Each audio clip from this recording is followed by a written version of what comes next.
بسم اللہ الرحمن الرحیم۔ اللہ تعالیٰ کے نام سے شروع جو بڑا مہربان اور نہایت رحم کرنے والا ہے۔ دنیا کی تاریخ میں ایسے بہت سارے بادشاہ اور فرعون گزرے ہیں جن کو ان کی بادشاہت اور دولت کے نشے نے مغرور بنا دیا اور وہ تکبر میں آ کر خدائی کا دعویٰ کر بیٹھے۔ یہ بدبخت لوگ اپنی بے شمار مال و دولت اور بادشاہت کے نشے میں بدمست ہو کر اللہ تعالیٰ کی وحدانیت کو للکارنے لگے اور معاذ اللہ خدائی کا دعویٰ کر بیٹھے۔ اس کے باوجود بھی اللہ تعالیٰ نے ان کی طرف بے شمار انبیاء کرام کو مبعوث فرمایا اور ان کو ہدایت کی طرف بلایا، لیکن یہ بدبخت لوگ اپنی سرکشی اور انا پر اڑے رہے اور اللہ تعالیٰ کی وحدانیت کا انکار کرتے رہے۔ پھر جب یہ لوگ قابل ہدایت نہ رہے تو اللہ تعالیٰ نے ان بدبخت لوگوں کو عبرت کا نشان بنایا اور ان لوگوں کو تباہ و برباد کر کے صفائی ہستی سے مٹا دیا۔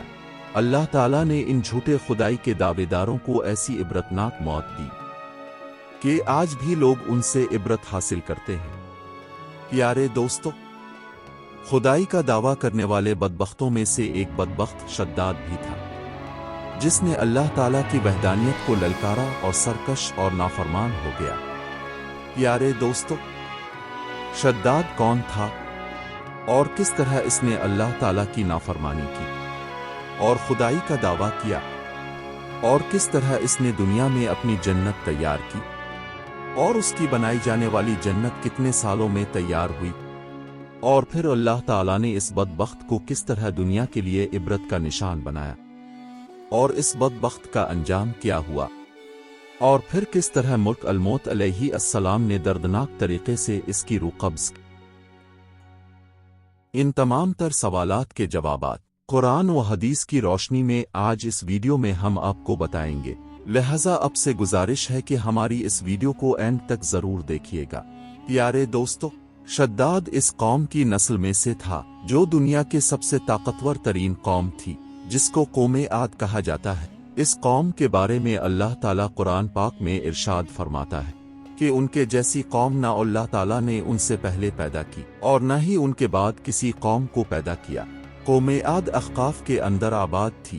احقاف ایسی جگہ تھی جہاں ریت کے بہت ہی بلند و بالا ٹیلے تھے، اور احقاف کا یہ علاقہ یمن اور عمان کے درمیان بکھرا ہوا تھا۔ اس علاقے کے اندر قوم عاد 8,500 سال پہلے آباد۔ اس قوم پر اللہ تعالیٰ کا یہ خاص کرم تھا کہ اللہ تعالیٰ نے اس قوم کو دنیا کی سب سے طاقتور قوم بنایا تھا۔ اس کے ساتھ ساتھ اللہ تعالیٰ نے اس قوم کو سرسبز و شاداب باغات اور وافر مقدار میں کھیت عطا فرمایا۔ اس قوم کے پاس بے شمار جانور تھے اور پینے کے لیے میٹھا پانی تھا۔ اس کے علاوہ بھی اللہ تعالیٰ نے اس قوم کو بے شمار نعمتوں سے نوازے تھا، چنانچہ اس قدر مال و دولت اور نعمتوں کی فراوانی کی وجہ سے یہ قوم بھٹک گئی اور اللہ تبارک و تعالیٰ کی نافرمان قوم ہو گئی اور یہ باغی ہو گئے۔ ان کی ہدایت کے لیے اللہ تعالیٰ نے حضرت ہود علیہ السلام کو ان کی طرف مبعوث فرمایا۔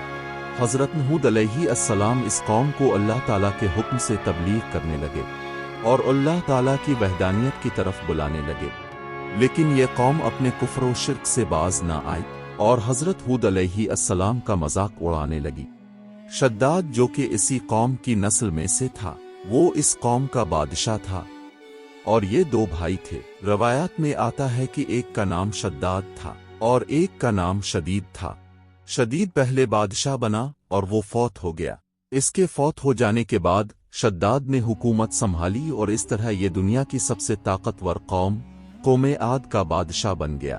پہلے شداد ایک وسیع و عریض سلطنت کا بادشاہ تھا۔ شداد کی یہ بادشاہت یمن سے لے کر عراق تک اور بعض روایات کے مطابق ایران تک پھیلی ہوئی تھی۔ شداد نے اپنی طاقت کے زور پر بڑے بڑے بادشاہوں کو اپنے زر کر لیا تھا، چنانچہ اس بدبخت کو حضرت ہود علیہ السلام نے سمجھانے کی بہت کوشش کی، لیکن اس کا دل بھی بند تھا۔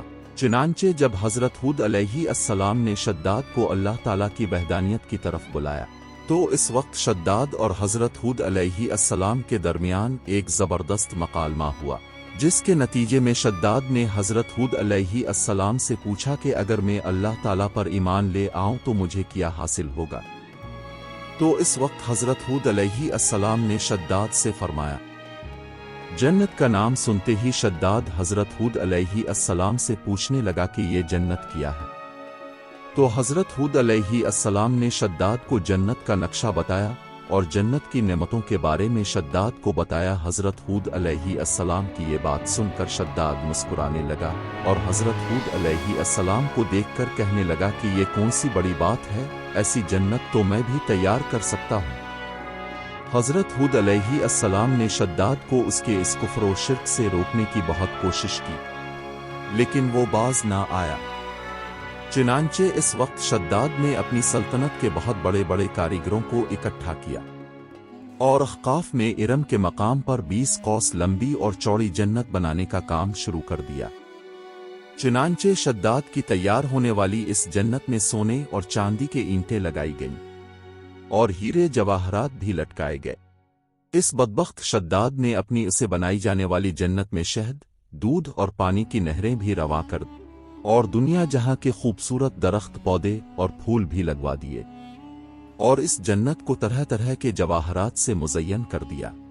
कौमे आद चूंकि पहले ही बुलंद व बाला पहाड़ों को तराश कर महल्लात बनाने के अंदर माहिर थी और शद्दाद की सल्तनत में तो ये फन उरूज पर था। चुनांचे रेत के इन बुलंद व बाला टीलों पर बहुत बड़े बड़े सतून खड़े कर दिए गए और इन बुलंद सतूनों पर बड़ी बड़ी सोने और चांदी की इमारतें भी बनाई। शद्दाद ने यह फैसला किया था कि जब तक उसकी बनाई जाने वाली जन्नत तैयार ना होगी, इस वक्त तक वो अपनी जन्नत के अंदर कदम नहीं रखेगा। चुनांचे शद्दाद के हुक्म के मुताबिक जन्नत तैयार होने लगी और शद्दाद अपने महल के अंदर बेसब्री के साथ जन्नत का काम मुकम्मल होने का इंतजार करने लगा। शद्दाद की इस जन्नत को तैयार होने में 12 साल लगे। 12 साल के अंदर जब ये जन्नत मुकम्मल तैयार हो गई और उसको तरह तरह की हीरे जवाहरात से मुज़य्यन दिया गया, तो इस वक्त शद्दाद को उसकी जन्नत की तैयार होने का पैगाम पहुंचा दिया गया। चुनांचे शद्दाद जन्नत की तैयार होने का पैगाम सुनते ही बहुत खुश हुआ और शद्दाद अपनी जन्नत को देखने के लिए अपनी फौज को साथ लेकर जन्नत की तरफ निकल पड़ा।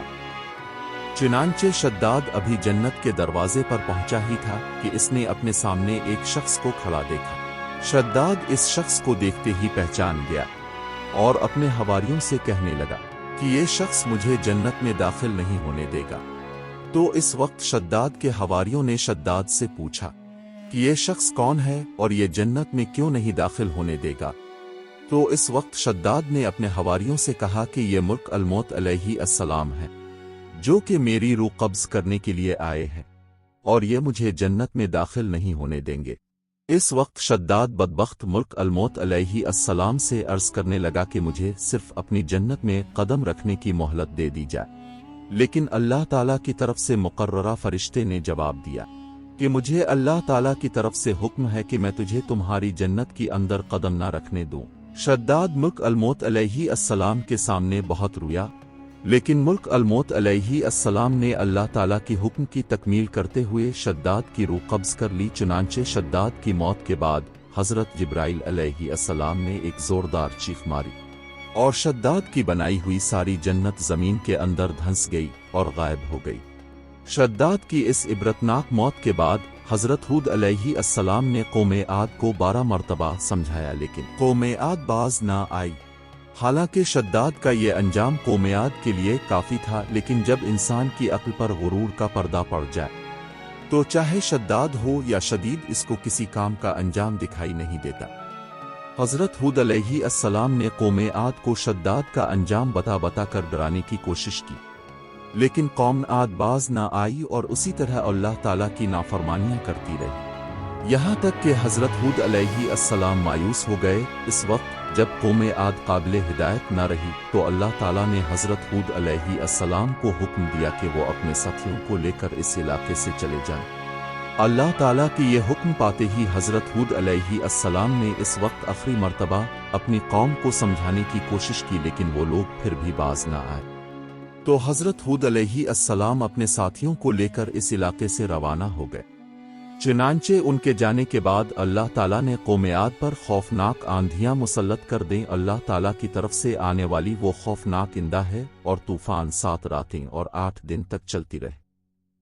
यहाँ तक कि वो पूरी कौम अपने बुलंद सत्तूहे और सोने और चांदी की इमारतों समेत जमीन के अंदर धंसा दिए गए और गर्क कर दिए गए। और अल्लाह ताला ने इस कौम पर इस कदर दर्दनाक अजाब नाजिल फरमाया कि इस कौम का नाम वो निशान तक ना रहा। जिस वादी के अंदर बड़े बड़े बुलंदो बाला महल्लात थे, वो तमाम की तमाम वादी एक रेत के सहरा के अंदर तब्दील हो गई। कौम आद के इस इलाके को अल्लाह ताला ने इस तरह जमीन के अंदर गर्क कर दिया कि वहां पर सिर्फ और सिर्फ रेत के टीले बाकी बचे और किसी भी चीज का नाम वो निशान ना बचा। प्यारे दोस्तों, इस तरह अल्लाह ताला ने शद्दाद और उसकी कौम का इबरतनाक अंजाम किया और इन लोगों को सफ़ाए हस्ती से मिटा दिया। अल्लाह ताला से दुआ है कि अल्लाह ताला हमेशा अपने हुजूर आजिज़ी और इंकिसारी के साथ ज़िंदगी गुजारने की तौफीक अता फरमाए।